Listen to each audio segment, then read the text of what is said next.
Not going to count me in. Oh, you can't Okay. just, this is your podcast.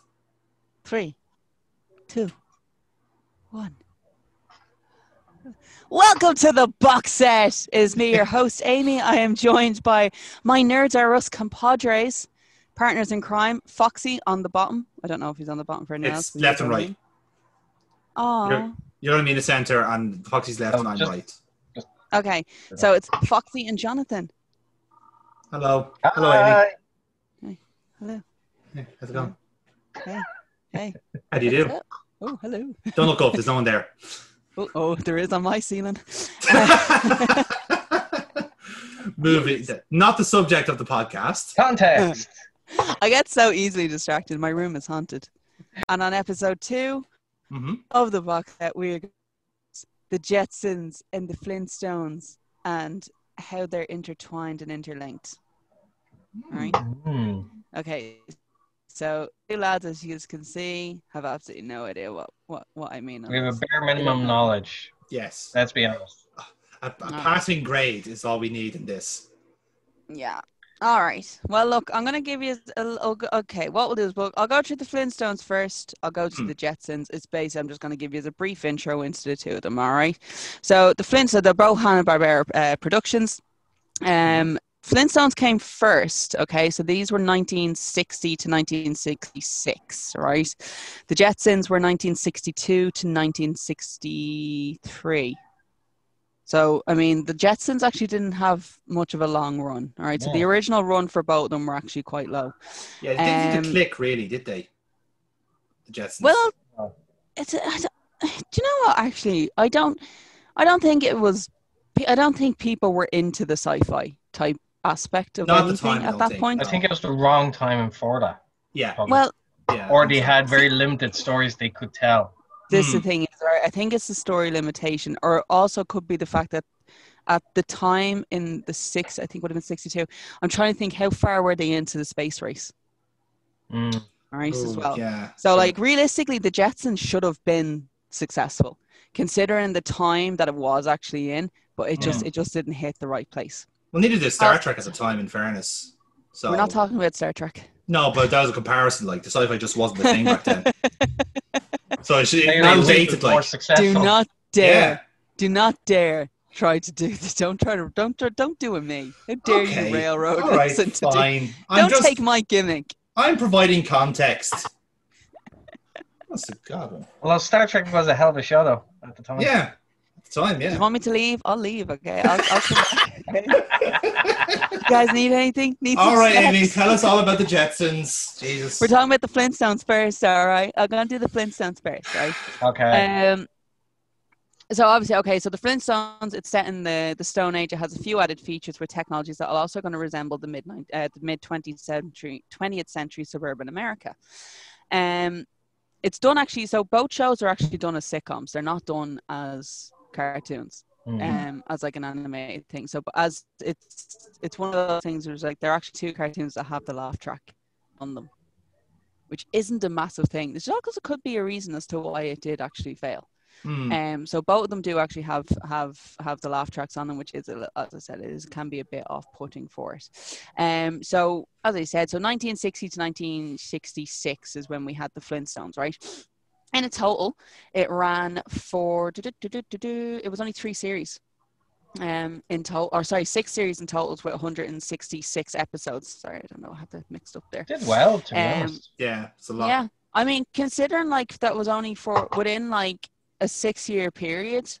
6-year period. That means so like per year they had a series out on it. So I mean, it did what I had to do on the thing anyway. In that sense, here it did actually have a spin-off show. Had 2 spin-off shows actually. So the first one that was a spin-off was the Pebbles and Bam Bam show, which was obviously the 2 kids. They had their own spin-off, and then there was a related show which was Cave Kids. Let's not get into it. It didn't really go anywhere. The Jetsons then. Okay, so when you have the Jetsons, which is again, it was 1962 to 1963. This actually also had it split between 2 stations, so it lost its original network. This might also be a reason as to why it had like such a low run. New episodes were produced. They did actually revive it though from 1985 to 1987. So it was part of like Hanna-Barbera did, and they tried to basically do like a new age type situation that Disney would do. So when Disney had their cartoons, Hanna-Barbera did the same type thing. So this would have been in for the futuristic world of Hanna-Barbera. The Jetsons were the ones that took over on this one. And of course, then they were the space age counterpart to the Flintstones. Oh, excuse me. Sorry, it's very hot.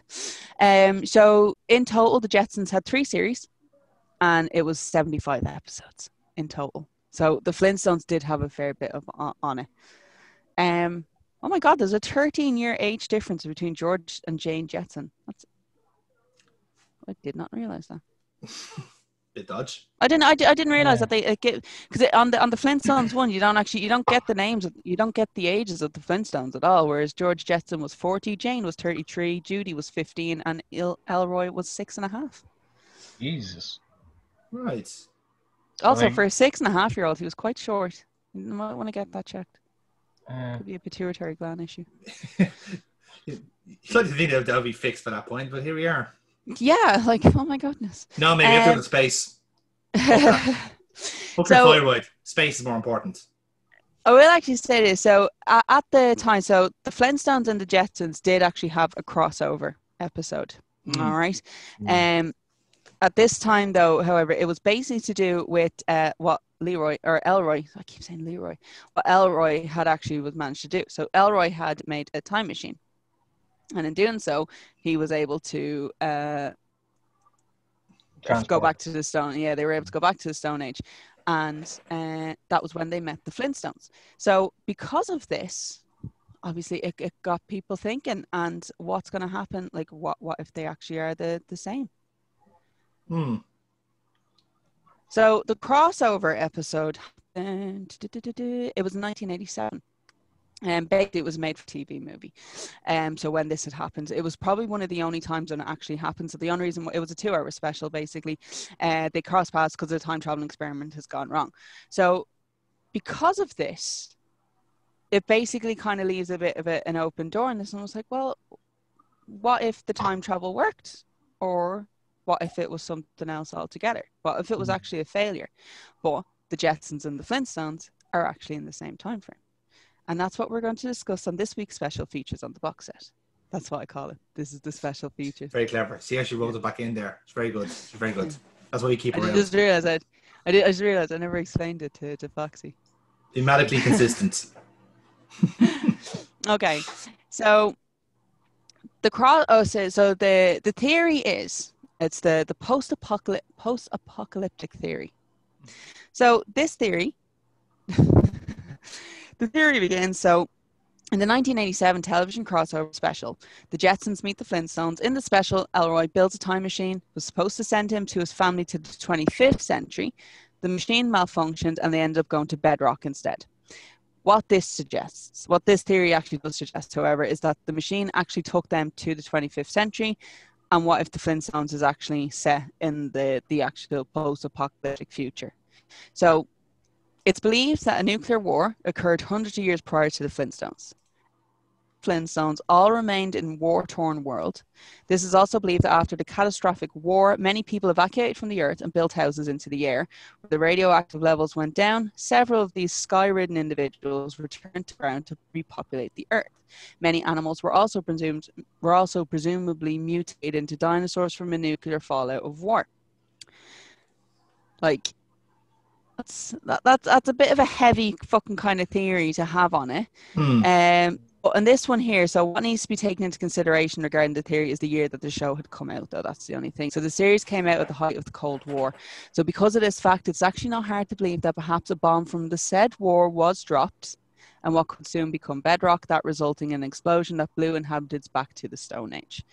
Additionally, the characters that we're seeing, like the characters in the actual shows, like the Flintstones is a good example, is they celebrate holidays. Like they celebrate Christmas and Easter in this, which is basically like the Stone Age is all BC. So there's no reason for them to actually do this. Like, oh, okay, you're understanding it's a sitcom, it's a cartoon. Of course, they're going to have them celebrate holidays and stuff like that. But celebrate modern like holidays. Modern American holidays, yeah. Yeah. Exactly. All right. It is very Americanized on it. There is also another theory that was basically on it. So it's that's the theory of if the time machine actually works. Sorry, the theory then is the divided coexistence theory. This is the more kind of realistic one, realistic one in a sense. So this is what if the time machine malfunctioned, so it just teleported them to Earth below. So because of the dwellers down there, they're living in such primal conditions, they assume it's the past. Perhaps it's the Earth became harsh and hostile post-apocalyptics. The rich fled to the cities which were built in the sky, leaving the less well-off languishing in the remains of a decimated civilization. What's basically left over. So any material that they have left over, and like the faint memory of like the technology that they have. That had existed before, that's their way of like recreating it in a clumsy and a very primitive way. So it's basically like a shadow of what it once was. But the Jetsons would be blissfully ignorant of this because they've never actually been on the ground before, hence why they assumed they have traveled back in time. So if you go with the divided coexistence theory, you have it's set during like the time frame in the Cold War, which is accurate. We mentioned it would have been during the space race in a sense. So you have the Cold War, which is ongoing quite significantly. At nearly every chance they got, there was a threat of the bomb is going to go off. They decided, let's be a bit smart about this and let's do a cartoons on it. There's only a 2-year difference between them. So at the time when the Jetsons came out, the Cold War would have started to been heating up, if you will, in a sense. It would actually make sense though. So bomb gets dropped. And some are able to flee the Earth. I mean, space technology was a thing that they were working on.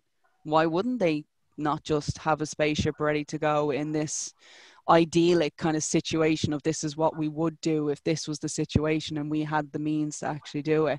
And began creating like their own city in the sky, because I mean that was what everyone wanted to do. That's what the original plan was for the moon. Everyone wanted to colonize the moon at one point. Which they wanted flying cars. Yeah, like it is. Do.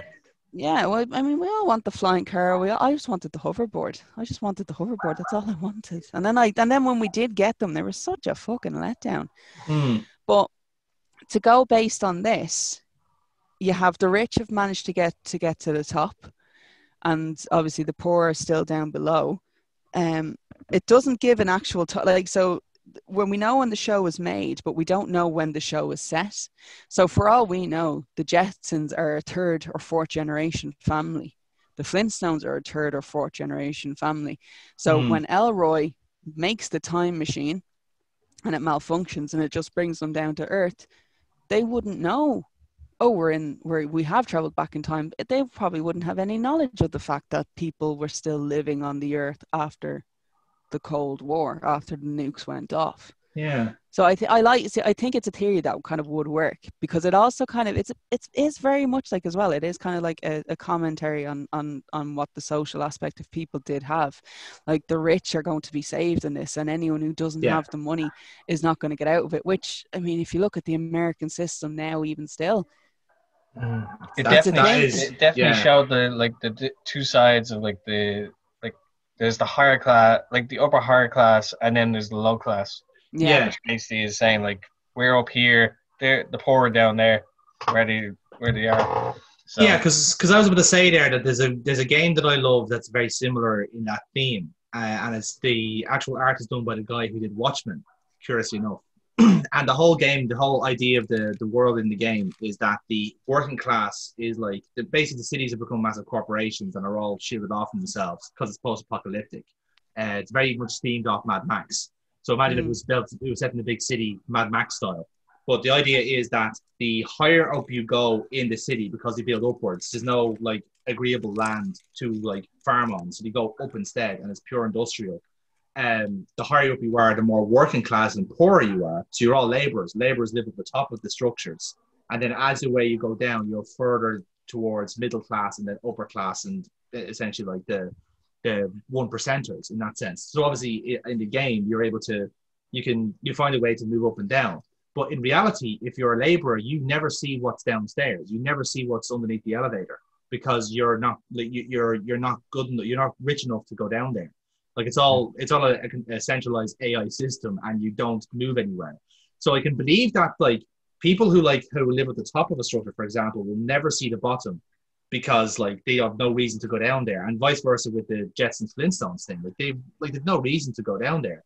Like they're the ones that survive. Why would you want to see the fucking remnants of society? You know, the kind of way. Yeah. You know, so I can totally believe that. It's definitely been something done before. And it was actually kind of a running theme of stuff from that generation too. You know, it was very much a case of like the rich had survived, the poor just had to deal with it. It's like if you're based on that, but it was also as well, it's like, I think it was like, it is a real kind of a social thing. The rich are the ones that are going to survive, whereas the poor are going to be left to themselves. Yeah. So, I mean, if it was in a sense of we're going to be able to evacuate the richer, which would have been an indication that this would have already been built during this entire time. And so it is a sense of like they were expecting this to happen the doomsday. It's just what you mentioned, Watchmen. It just reminds me of the doomsday clock. Yeah. Which is still a thing. Yeah, still is. Doomsday clock is still a thing. Ever closer. Yeah, like it's I think the last time it was changed, it is now the closest to midnight it's ever been. Yeah. Which, fuck me. Anyway. I love the cheery theme we've gone for this podcast. It really is a barrel so far. Well, to be fair, the first episode we did talk about the conspiracy, the fact that children are a figment of Angelica's imagination and that they were all dead. So, I mean, like, we're sticking to the darkness, if anything. That's fair, yeah. What do you think about it, Foxy? But, like, with that, though, if that is the case, it would also explain why there is almost like a passing knowledge, or of like, as you said, with the a very minute knowledge of like the former technology of the day, and but being able to implement that as well with dinosaurs. Yeah. Yeah. Like, if it was really set in like caveman period, then why the hell would they have like garbage disposal or like a dishwasher? An actual society, full stop. Like one of the things with these is right. So in the opening, when you think of the opening credits of the Flintstone, it's very reminiscent. Obviously, it is kind of reminiscent, or I wouldn't say it's reminiscent. It's a precursor to The Simpsons. Yeah. Okay. Like Barney and Fred are they're construction workers. Yeah. When you think about it, right? They're construction workers. They work. They're very, and the thing is, well, they're unionized as well. Yeah. Like this is like, and things like that. It's like, why would a caveman how would it? Why would this like be actually a thing? It's one of those things. It's where like they work for money. Yeah. So like there is like it is There's a civil. Yeah, exactly. It's a civilized civilization. It's a civilized civilization as well, like in a sense there. Whereas when you think of what cave, like the Stone Age would have been, it wouldn't have been, obviously, okay, dinosaurs wouldn't have been in at the same time with it either. We are going to bypass that fact, okay? We understand that they weren't around at the same time. In this context, though, it would make sense as like, okay, so this is how they have dinosaurs now, from mutations for different animals. So like the birds got bigger again. Let's put it that way. But like some of the some things that they have, like, so you said it there yourself, Foxy, they have garbage disposals, they have cement, like they use like animals as cement mixers in this. The turtles are their dishwashers. They have pelicans, which are like work as their power showers. They have all these amenities that like it shouldn't be a thing, but it's known to them. So it is the thing is like, oh well, this is what we had previously. And it's never we don't have the same. Well. No, it is very much kind of just pushed aside. Like when you look at Dino, their dinosaur pet, which is, I love Dino. He's very adorable. But he's also treated like a dog. He is treated like a dinosaur. He also has the look. He reminds me of a greyhound. Yeah, he has a greyhound face on him. Yeah, it's the kind of the long face like sort of thing, and like the kind of rounded off it, and then the cat obviously that they have, which is the saber tooth. Which is just excellent. Like when you think about it, like. Although, was it going to be anything else? Yeah. No, but like, Your pet pterodactyl, like. but yeah, I would have loved it. Just a pterodactyl in a cage, like a pterodactyl in a cage. Just been like, I don't like it in here, because like we all know we would have talked like that. That's the way they go. They all talk with British accents. I understand. But that as well, like the fact that they talk. Yeah. Like the animal, like the animals, the dinosaurs talk, but yeah, Dino doesn't. Like, so like I read up, and it's all I fucking read up about. But it was the idea that the dinosaurs are actually either mutated animals or mutated people, which would explain why they can still talk. I really hope they're not mutated people, because can you imagine having a mutated person living in your house as your fucking garbage disposal?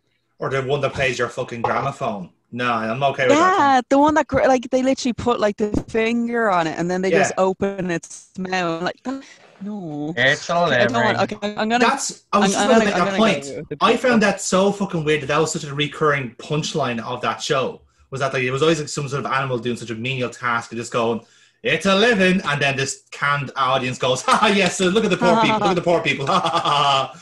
You know, it's like the audience was the rich people looking and going, "Oh, look at how the poor people live." That's so cute. See, that's the thing.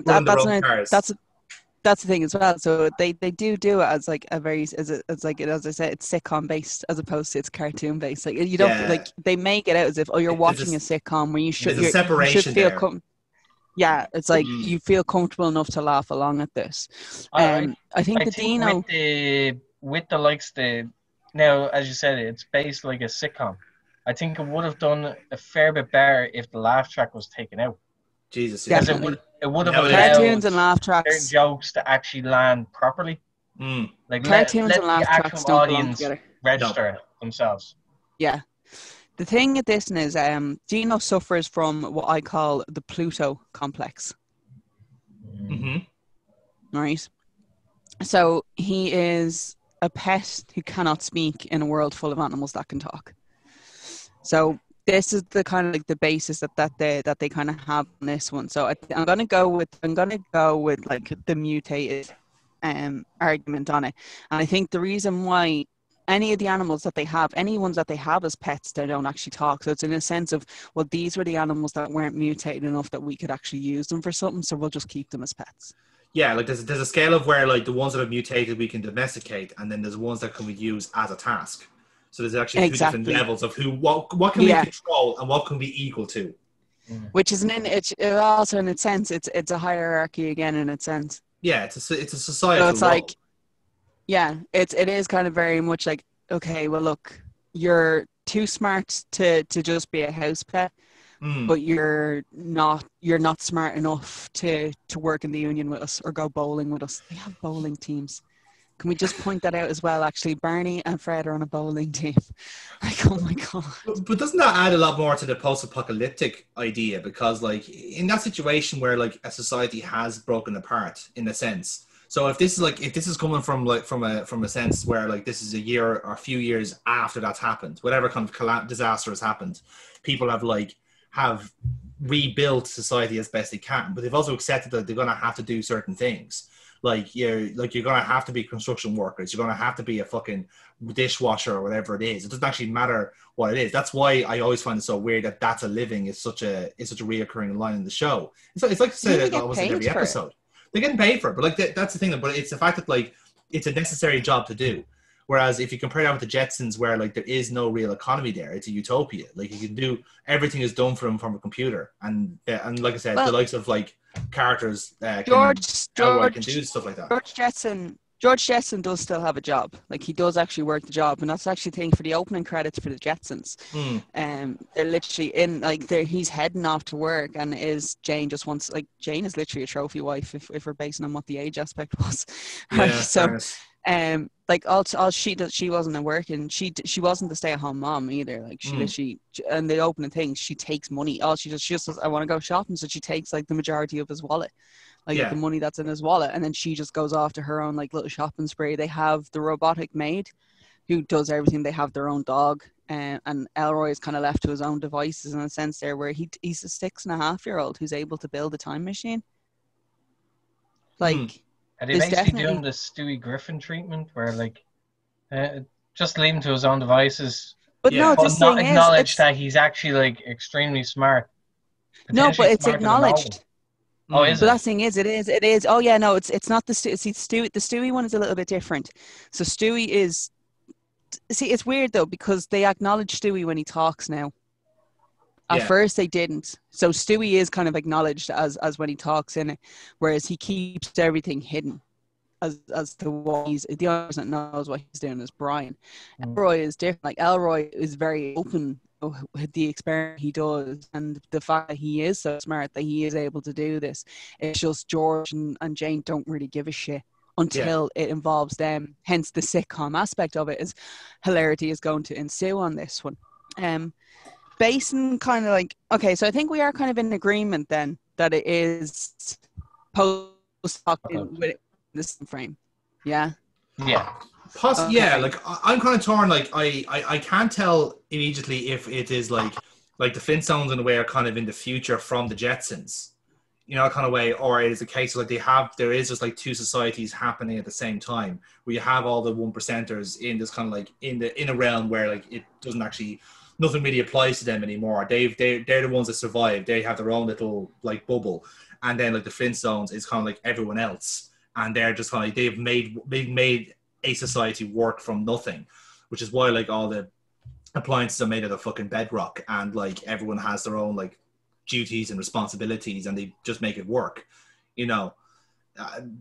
I see. I am kind of inclined to think that they are the same time frame, purely because of the time it takes between from when the Flintstones was created and when the Jetsons were created. In fact, they're two cartoons within the Hanna-Barbera that both went the sitcom aspect with the laugh track. Yeah, like the both Morris is made the same way. Into account, like if we're taking that into account, that like, all right, they're running like basically same timeline. One's up way higher and the other one's way low. Realistically, wouldn't, if, say, for example, some of the technology from up there trickled down to the Flintstones? But if you took that logic, like, imagine say there's an accident and something falls. I don't think they'd be that big much of a fuss, though. That's the thing, like, no, it just the acceptance of who's rich and who's poor. It's one of those things. Is like if technology's trickling down from the top, well, sure. How else did I was like, oh, okay, well, look, we're going to need something from above to be able to make this cement thing work at first. So it is a sense of right. We can't make cement with what we have now. So it is a sense of the rich could be thrown stuff. I say thrown, so it's not like a fucking bunk bed, but like. It could be a sense of, okay, back when this all first started, that's why it's kind of like they're probably not first generationers. Like they could be like second or third. So it is a sense of at the beginning when all this happened, all right, this is what we're going to give you. This is all you're getting.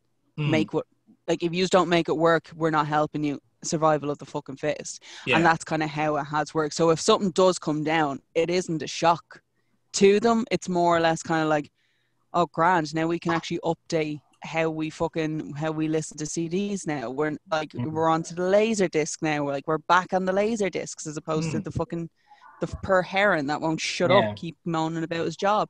Like that's the kind of like that's kind of like the aspect where they would be on it.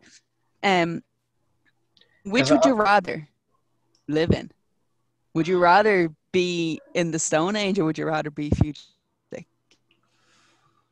I get the feeling like I'd be bored in the world of the Jetsons. Like it just seems like nothing really happens there. Like you have everything you need. You don't have any want for wealth. Like George Jetson just works because he can. Like he needs something to do, and like the wife needs to spend money. So you just have this kind of agreement of just like, well, we'll keep together if you keep earning money, and I'll keep spending it. Fuck yeah, okay, fine. That's the best agreement I can think of. Whereas with the Flintstones, people seem useful there. They actually seem to kind of like each other as well a little bit. Like regardless of like the whatever kind of relationships there are with the people in it, there is an actual chemistry there. They're all working within each other and they're all actually kind of like each other. Say what you will about the fucking heron, he at least seems to have a form of rapport with Wilma and fucking like Fred, like, you know, it's like it actually seems like, oh yeah, hey, it's a heron, it's a living. Oh, he said the line. Oh, I fucking love when he says that. You know, Oh, he did it, Fred. He did it, Fred. He did it.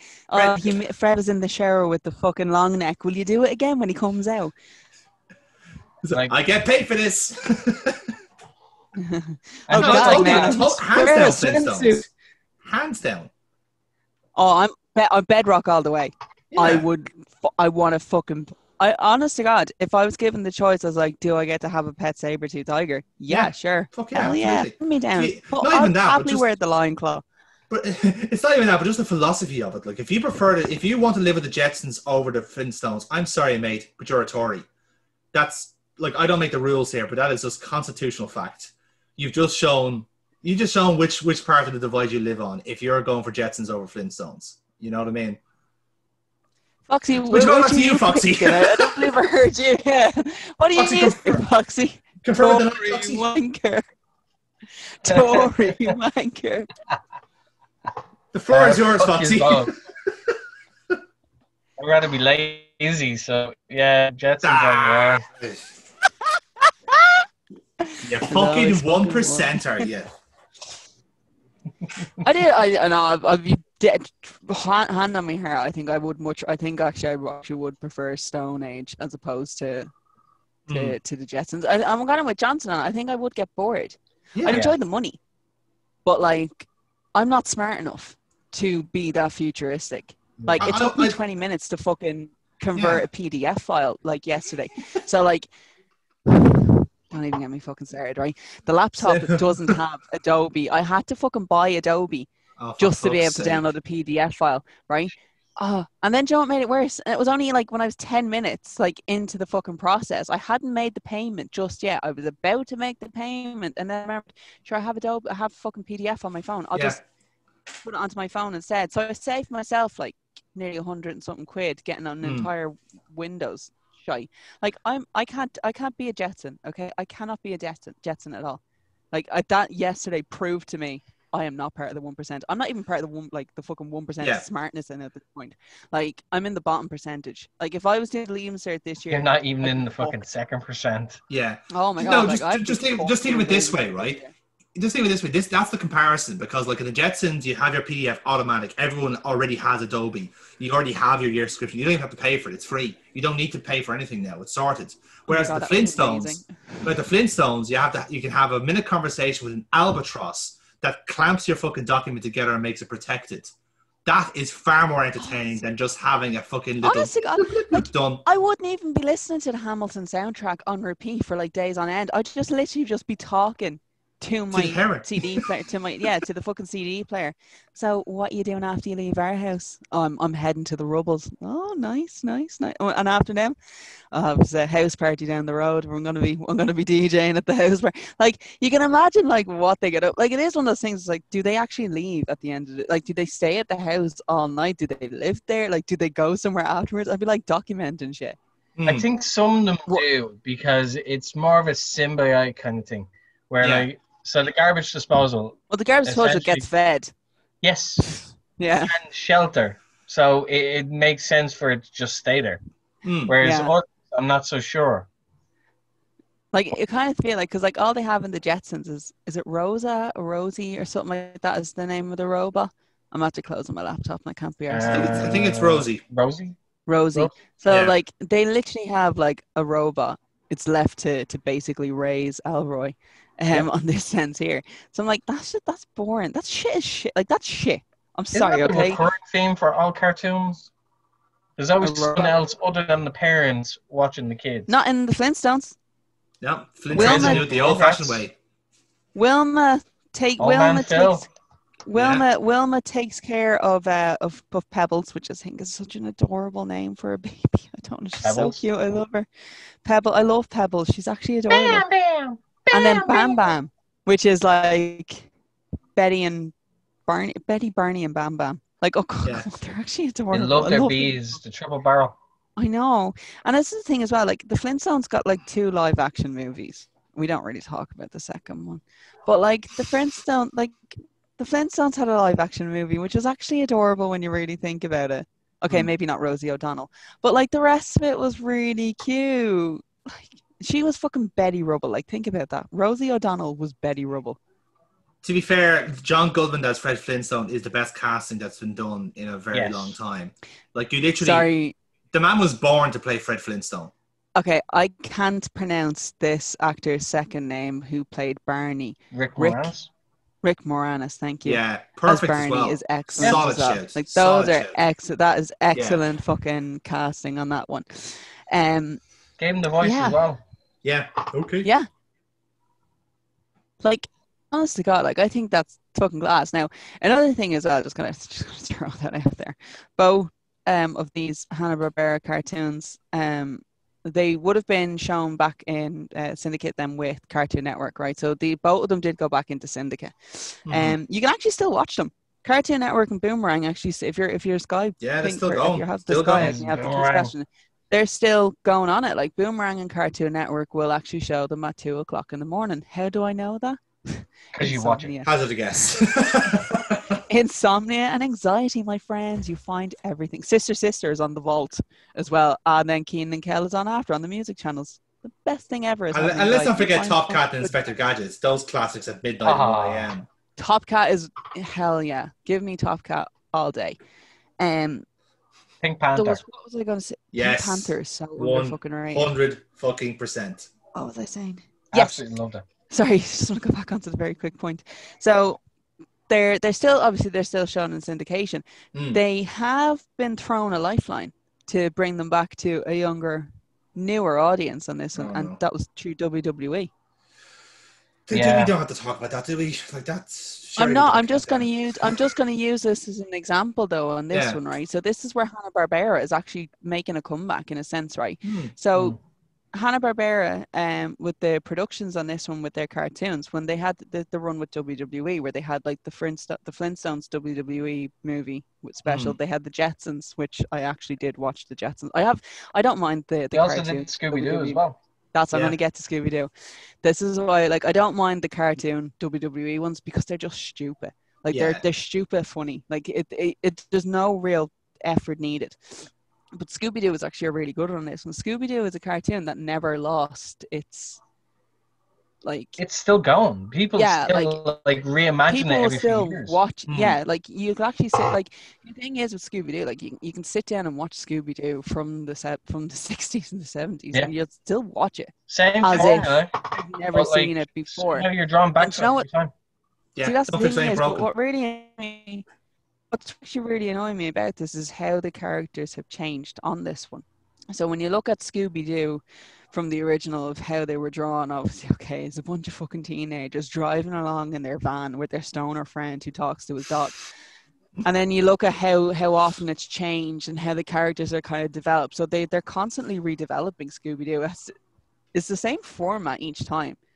But the character development changes and the look of the character. The trickling like story development as they go, but so keeping the same formula. Yeah. And somehow managing to get that right balance, whereas like, okay, I still keep wanting to come back to this. Yeah. I mean, because I think it was Cartoon Network or did one a couple of years ago, and it was the most story-driven series they'd ever done of Scooby-Doo. Yeah, it was. Where like Shaggy and Velma actually had a relationship as well. Yeah, they actually did kind of like do a character development on it. See, Casey Kasem, who was the original voice for Shaggy, when he passed away, it was after Matthew Lillard had already taken over the role per se, because he did the live action movies. Again, another Hanna-Barbera cartoon that got the live action treatment. The Jetsons never got that, and I'm kind of curious as to how they would do a Jetsons one. I don't want to actually see it. I'm just curious about it. If you can do a fucking Flintstone, it would be fucking. It'd have to be deliberately dated. Like it'd have to be in this case. Like you look back and like, this is what 80s thought the future would be. Because I think our future is a lot. Yeah, you'd have this to is what the 60s. like, this is what. Yeah, this is like. But you know what's actually, here's the thing is, though, that's really kind of funny about it. When you look at like stuff that was done in the 60s, this is what they think the year 2000 is going to look like. That was only 40 years. Like they were only thinking like 40 years into the future. That's not a massive amount of time when you actually really consider it. Whereas if you look at Back to the Future, which was 1986, Yeah. that was like, all right, we're going to go 25 years into the future. When they went to 2015. Mm. When you look at like Robert Zemeckis and like Steven Spielberg's view of what 2015 was going to be like, they weren't that far off No. with certain aspects. They took a realistic approach to it. Yeah, like that's What I think which would is happen? a great thing. So I'm kind of curious with what you know now, right? So okay, so this is how far. Okay, so within this time frame, this is how far. Okay, granted, now as a fucking group, as a generation, we are kind of going back in time a little bit. When like, okay, technology is still moving forward, and we have like Google Home and Alexa and Siri and doing so forth. But some things from the past are now really starting to come back to prominence and stuff. Like, for example, CDs and kind of things are going to be a thing of the past now at this point, and everyone is streaming things. But the vinyl industry is really making its comeback here. You've got like comic books, which would have been massive back in the day. Like they're now worth thousands, and people kind of fell out of the comic. But now the comics are making a comeback again. Like when you kind of look at it that way, it's like, so while we are moving forward, obviously we are kind of sticking to the things that we know and love. How do you think, if you were to look at it now, like knowing now what we know, and if they set like a realistic time frame to do the Jetsons? So we're now in 2020. What would, if they did a Jetsons? Okay, let's set in the year 2100, and kind of where do we think we're going to go in 80? Like how far do we actually think we're able to come with it? You would be looking more like Woodlands. Like that is a bit tricky because, like, it's, you see, your view of the future is always depending on what's happening now. So, like, and that's always been the case for anything like cyberpunky. Is that, like, if you look at a Blade Runner, like that was set around the time of the 80s, where there was a genuine kind of anxiety over technology and how it can be used and how it could be applied. Likewise, the Terminator and RoboCop, like that was always the same ongoing theme. And Running Man, of course, very ongoing theme. 60s was kind of the same way. It was just like, well, technology, we know it can work. What can we do with it? And it's all about space, and it's all about, like, well, we can do all this sort of stuff. And that was the birth of science fiction. So for us, like, it's in a way we're kind of looking back and going like, geez, we need to wind this shit back in. Like we're that's the thing is, yeah. Our generation is very acutely aware of how much we consume, and not only how much we consume, but how much we're kind of like biting our own nose off in that sense. Like I have a slight belief that, like, we'll become a little bit more like traditional in that sense, like a bit more rustic. We'll try and, like, be even more sustainable. But, like, there's no way of knowing that because like unlike like the 60s and 80s where everyone was kind of like working on the same hymn sheet, you got so many fucking subcultures now and so many, like, people thinking in their own bubbles and realms and echo chambers. Like, you've no way of knowing what it'd be like. If anything, all you see is more like tribalism. Like, you can't really say, like, well, here's the Jetsons and they just speak to people they like, and then here's this group that speak to everyone they like. There actually would be no interaction, really. Like, it'd be a really terrible show because it'd just be 5 characters who all agree with each other. There wouldn't be anything else. You know what I mean? The technology-wise, fair enough. That's all maxed out. That's all happened. Like, there's nothing else going on there. But the actual, like, the life that they live will be really hollow. And I think that would be the kind of view for the future. But that's because we're looking at this so pessimistically during a pandemic, during global warming, during all this other misery that's around the world. Of course, we're going to think that, you know, because, like, that's the times we're living in. I'm going to okay, so I am a massive Disney nut, all right? I am a massive Disney fan, right? 1959, Epcot was a concept that Walt Disney had. Yeah. You're both familiar with Epcot, yeah? Probably just remind us just for the sake of the podcast. So anyone who doesn't know Epcot, okay, so Epcot was basically Walt Disney's kind of view of what the future is going to hold. What the world of tomorrow was going to look at. It was very different. It's different to other Disney theme parks as opposed to Epcot had sponsors. So each exhibit, not ride, each exhibit had its own sponsor. And that's how they got money for each of this, right? There was a lot of stuff that was meant to be happening within this park, but Disney ended up working for the World's Fair. I think it was in the 19, I think it was 1964 World's Fair, 1966 World's Fair. Yeah. So they didn't actually get to do what he really wanted, but it opened up the door for animatronics. The most famous one being Abraham Lincoln. This was where the Hall of Presidents thing came from. This led to a lot of shit for Disney, but I'm going to go back just to Epcot on this one on it, right? So this was the Disney version of what the world of tomorrow was going to look like. Now, when I say the Disney version, I just mean the Walt Disney version, not the Disney company version. Naturally. This is what they truly believed what the world of tomorrow was going to look like. That was first a concept in 1959. There was also kind of from the 50s onwards, this had always kind of been a thing that they had. And I think I'm gonna throw out the dates here. You can double check them because I'm not 100% sure, but I would say between 1964 and 1967, right? So it's after the Jetsons, but it's still within what the world of tomorrow is going to look like. Yeah. As a concept from the 1950s, 1957, between 1957 and 1959, Walt Disney had this concept of what the world of tomorrow was going to be. In 1962, Hanna-Barbera have a cartoon of the Jetsons, which is the exact same as what the World of Tomorrow ride actually in Epcot was. It basically brings you through, like you're sitting in a thing as to what the world of tomorrow is actually going to look like. Yeah. So it is kind of like a sense of within the 50s onwards and the 60s, so between the late 50s, early 60s, the concept really was, well, I mean, by the time we get to the year 2000, considering this is what we have now in the 50s, in 50 years' time, everything's going to explode. So you have the idea of, well, we're going to be sending a man to the moon. Yeah. So if we're able to do that this year, like within 10 years, we'll be living on the moon. So, I mean, that's the kind of view that I'd say that an awful lot of people had. And it's a great one, especially for the Disney Imagineers, which is, that's the type of, like, that they're literally, their job is imagine. That's like, that's what your job is. Your job is to imagine shit and to put it on and basically make it real. You come up with an idea in your head and you make it real. That's what an Imagineer's job is to do. And I think it's actually an excellent kind of situation kind of in. Like, as you're to have the title of like a Disney Imagineer is a very, it's a lot, like you kind of laugh at it, but when you really think about what it is these people do. So when you look at like Disney theme parks, there is one team per ride. Yeah. And that is, they are solely responsible for everything that you see in that place. Right? So when you think of like Epcot, you have 4 men. Now, I am going to say men on this because there weren't any women fucking working at the time. They didn't come in until the 70s. It was the style at the time. Yeah, right.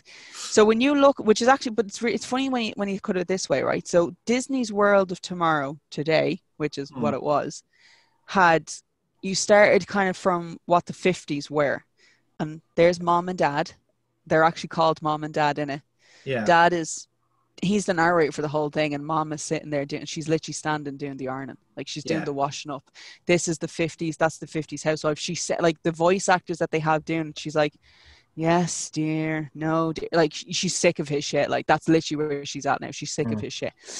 It's like a kind of emotion kind of ride. So you're literally sitting in your little car as the stage is going counterclockwise and you're going clockwise. So you're basically, this is how you're moving through the whole thing. Yeah. And then it goes through the years. And then it has, well, this is where we feel technology is going to bring us. And this is where electricity is going to come in. And then it basically, you look like you're watching a live action version of the Jetsons, because this is where they think things are going to come. And that was that was like the late 50s, early 60s where people thought this was going to be. So it is kind of a concept. It was like, at the time, everyone was thinking big. Like, this is where we're going to be. If we're going to the moon now, like, we're going to be living there within 20 years and we're going to have all this. So everything that you kind of see in Epcot is very much of the view of the future that they would have had in the 60s. And it's actually an excellent kind of park in a sense where time kind of stands still with it. Yeah. It's another one with MGM, with the MGM studios. As soon as you walk into Disney World, into Disneyland MGM, you've gone back to 1950s America. You're literally back in 1950s California, and it's a stunning thing to see. Like the old shop fronts are there, like everything is set up kind of the way it was, which is why I think the further we go into the future, the more we are actually going to come back. Yeah, yeah, absolutely. Because it's kind of like everything is so much simpler, which is why I think it's more realistic to kind of think, oh, we probably will end up back in bedrock eventually, because something's going to happen. Hopefully not in our lifetime, because I can't deal with that type of anxiety. Just waiting for like the bomb to hit. Yeah. Like again, every generation really has it. Like, I mean, the 80s was a nuclear scare. The 60s had a nuclear scare. Like, or there'll be a scare of some sort. Like, it just seems kind of like the way we behave as a fucking species to like put the willies up each other every now and then. They're like, oh, the Russians are going to get us. Oh, Al-Qaeda's going to get us. Oh, the coronavirus is going to get us. Like, we all had to have some sort of like overarching worry in the back of our head. And that's what inspired the creators of this generation. It's just like, in the same way that the 80s had like, everyone hated Thatcher. So we all just had like really domineering, evil powerhouses that we had to take down. And like our generation is, we have an enemy we cannot like kill off. How do we deal with that? It's going to be the same thing. Mental health. Well, mental anxiety, health. depression. Stuff like that. We just don't know how to fight it anymore. No, but that's it. Like, that'll be the stuff that people are talking about. It's like, it's an enemy you can't kill. Like, how do you deal with it? How do you overcome it? I'm kind of curious, now, is the 2020 generation, like, you realize it, because we're all kids of the 90s at this point. We're literally the depressed generation. Yes. Oh, totally. Like, we are the most nihilist that's ever existed since fucking it's gotten to a point now where we make more jokes about it. It's like, oh my God, just kill me now. Like, how are you feeling today? Well, I didn't want to die this morning, so I think I'm all right. Like, we live in such a dark humor, I think. Yes. Like it's one of those things. French humor is what I call it. Yeah, like it's very much kind of like it's not that great. Yeah, it's like it's not that great, but it's not that bad. Like, realistically, like, I have like 99 problems, whereas 88 of them are just made up in my head, and like another 11, if I just like clean my room, we'll probably sort them out. Like, that's realistically like kind of where that's why the camera is always pointed in this direction, and you'll never see the rest. There is a pile of clothes sitting on a chair that like they're folded. All they have to do is put on the floor. And I'm just like, I want to buy a new dresser, so I don't want to put anything in. I'm the exact same. Like, I'll wash clothes, I'll fold them, but I'll never put them back in the drawer. They'll always stand in a pile in my room, and I'm just curious. Like, they'll never move. Lads, I hit a really low point. I think anyone who watches this will get a kick out of this, and because I guarantee you, I'm not the only fucker who's ever done this. Go for it. I got a really low point one day, and I did a wash, right? And I looked at it sitting in the washing machine. I was like, I'll hang that out in like 10 minutes. And then I watched like a bunch of MasterChef that was recorded, and I just didn't bother with the wash. And I was like, it's gotten cloudy. There's no point of hanging it out now. It was sitting in the washing machine for like 4 days, and then I just went, I'll just wash it again. And at which point did the smell of musk make it impossible to breathe? I was like, do you know what thing is? After 4 days and it had been on a spin, I actually did check it. There wasn't a smell. I just like, I just can't be arsed to fucking hang it out. So I just threw another washing tablet in and did it again. And it was like 2 days had gone by, and I was like, I'm just going to throw it in the dryer. Whereas the difference for me is that, like, it'll get washed, it'll get put in the dryer, but it's just sitting in the dryer. It'll sit in the dryer. Still, like, every so often you'll hear the dryer just like zzz, and then we're just like, no one wants to touch it because they know they'll have to like bring it in and then fold it and then put it away. And I used to want to do it. I used to love the dryer. This is where technology is at downfall. I used to love using the dryer because as soon as the stuff was finished in the dryer, if I got it out when it was still hot, I wouldn't have to iron anything. I could just fold it. It literally dry all the creases out of it. If you leave it for like 10 minutes, oh crap! I now have to do the ironing as well. I'm like, oh no! I remember I went to like work for like a week with all these creased shirts. I just wouldn't take off the hoodie because I was like, I just couldn't be arsed to iron anything. I had to live with the dryer for a long time in this place here. Like, literally, the dryer I'm sitting where the dryer used to be, and like just being in the same enclosed space as the dryer for what was nearly a year and a half. Like, no one ever lied. Like, I didn't have to heat the place that much. In fairness, it always used to smell well. But man, it was always so weird how my breathing was really fucked for that time. You know, it's funny how that works. Like, you know, Like, oh, it's like a positives and negatives to everything, really. You know. It's just Oh, definitely. crazy. Which is why I think we wouldn't last in the world of the Jetsons. I think we all are gonna have. I'd go fucking bone. I'd go stir crazy. I'd start Foxy, killing. you would last a week before you got bored, and you'd be like, "I want to go play with the dinosaurs." It's like, so lads, have you got any pets here? You don't have any. No, you have robots. I didn't we ask have a for robot. pets. No. Sorry, no cats, how is dogs, it? How is it you have a parrots. dog? Oh no, they have dogs. How is it that you have a dog? But look, a friend of mine is in the below town, right? And they told me that We don't talk about them. we don't talk about the We don't underworld. talk about the poor people. They have one of those, what you call it, that the dinosaurs. Yeah. And I just want to check it out. I really do. Do you know what? I guarantee you the Jetsons are like those fuckers from Bioshock Infinite. You know, the Columbia, where they literally live in the sky city. They're secretly racist, and you really have to be white to actually quite like it up there. And the fact is, like, if you even mention about down below, you get pushed off it. Like The Good Place. Do you ever see the TV show The Good Place? Oh, we don't talk about the bad place. We don't talk. The Good Place is. I'm nearly sure it's still on Netflix. Yeah, I've seen it come up all right. Yeah. Right. If it's still on Netflix, I highly recommend Ted it. Danson, isn't it? Yes.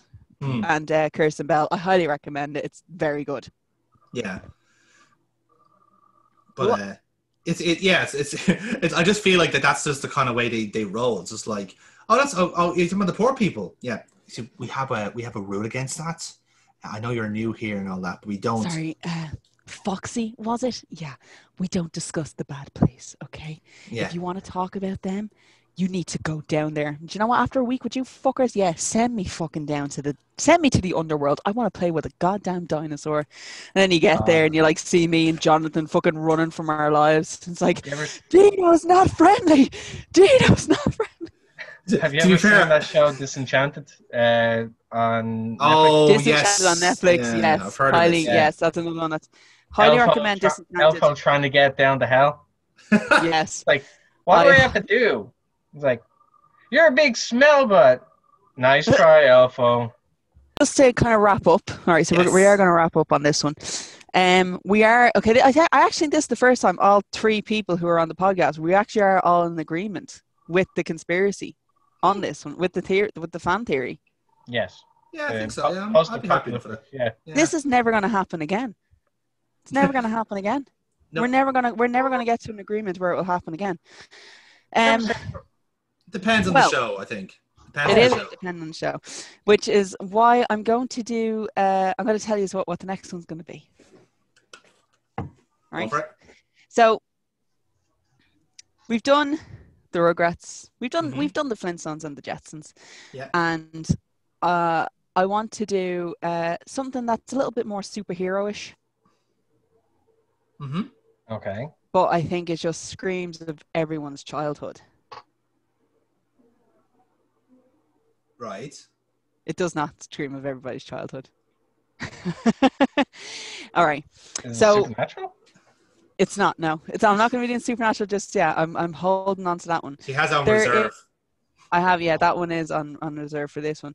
No. The cartoon we are going to be looking at next, which I highly recommend people kind of look into because it was awesome. Biker Mice from Mars. Holy shit. Jesus, that's going back. Okay. All right. Right? You've got my attention. Have you ever seen Biker Mice from Mars? Oh, yes. God. Right, Foxy has seen it. And maybe like 5 minutes of it. I just went like... I had all three of the figures. I had the motorbikes that they fucking came with. The white mouse was my favorite character ever with the fucking head plate of like being shot in the head. Honest to God, that and I'm kind of hoping I can do the two in the next episode. I want to try and see if I can do 2 per episode, because the one that I want to do with Biker Mice from Mars is Street Sharks. Are they go hand in hand then? Exactly. Yeah. Together at last. Right? Exactly. But now I'm going to tell you again, Street Sharks and Biker Mice from Mars were fucking slept on, right? Because a lot of people, when I ask, they have never seen either of these shows, and it's a fucking travesty.